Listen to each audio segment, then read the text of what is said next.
Сәлем барлықтарыңызға. Қазір біз осындай ромашка формасын дайындайтын боламыз. Ол үшін бізге осындай форма керек, мыльная основа керек, және біз мына жерін сары и ақ пен жасайтын боламыз. Қазір мен бірінші сарысын дайындалып жатырмын. Мына сабынымды ертіп алдым. Кішкене ақ пен прозрачныйды араластырып, соған сары түс пигмент қостым.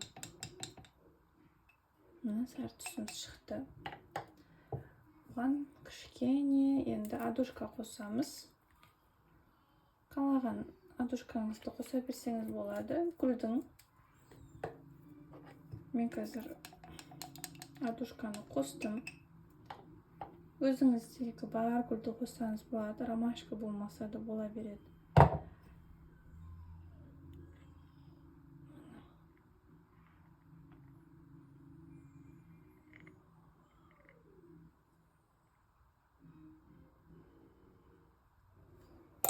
Міне. Енді осы кепкеннен кейін бетін ақ сабынмен құямыз. Болды. Бұл өте сондай оңай форма. Және де сондай әдемі шығады. Бұл кепкені күтеміз. Бұл тез кебеді. Міне қыздар, мен сары түсіміз кепті, ортасы. Енді осыған ақ түсті сабын құятын боламыз. Аққа да керекті адушкамызды құямыз.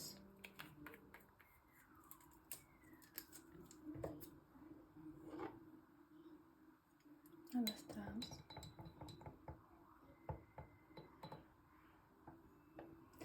Енді осы бетін обязательно осылай сырып шығуымыз керек.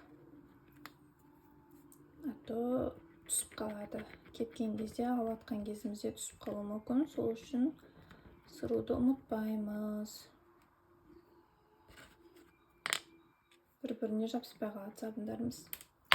Міне бетті сырдық, спирт себеміз. Енді құямыз.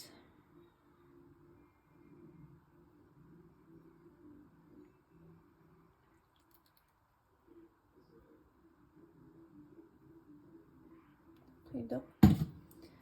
Кішкене көпіршіктер кету үшін тағы спирт себеміз.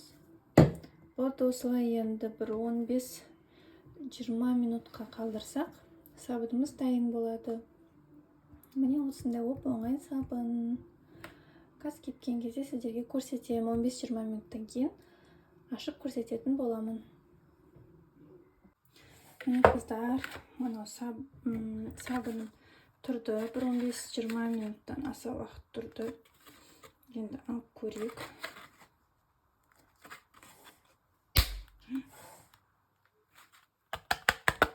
Міне.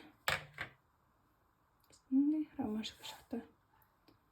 Өте оңай дайын болады. Сосын сондай әдемі осы ромашка сабыны өзіме қатты ұнайды. Исі қандай әдемі. Видео сіздерге пайдалы болса, тіркеліп лайк басып кетіңіздер достар.